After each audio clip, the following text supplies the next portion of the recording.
এখানে সকালে প্রার্থনা হয় না? আমাদের এখানে কি দরকার? ওকে ভর্তি করতে তার এসেছি। জন্য অপেক্ষা করতে হবে। ভাইস প্রিন্সিপাল এলে রসিদ নিয়ে নেবে, তারপরে অ্যাপ্লিকেশন ফর্ম পাবে। গিয়ে বাইরে অপেক্ষা করো, ভাইস প্রিন্সিপাল এসে আমাকে ঝাড়বে। বাইরে চলো। নমস্কার স্যার। হ্যাঁ হ্যাঁ, আজকে আমার ইলেকট্রিসিটি বিলটা জমা করে দিস তো। আমি জমা দিয়ে দেবো স্যার। ঠিক আছে। আর এইভাবে মুখের সামনে দাঁড়িয়ে আছে না, সামনে থেকে সরুন। Good morning sir. এই শোনো, ইনি ভাইস প্রিন্সিপাল, কথা বলে নাও। দরকার বলুন।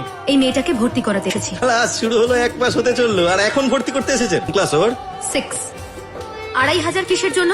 সরকারি স্কুলের মাইনে তো 230 টাকা। প্রাইভেট স্কুলে যদি ভর্তি করতে হতো না, তাহলে 1 লাখ টাকা আপনাকে দিতে হতো। 1 মাস পরে এসেছেন, এই হিসেবে কিছুই না। এটা অ্যাডমিশন করাতে হলে এই টাকাটা দিতেই হবে। আপনি এই চেয়ারে বসারই যোগ্য না।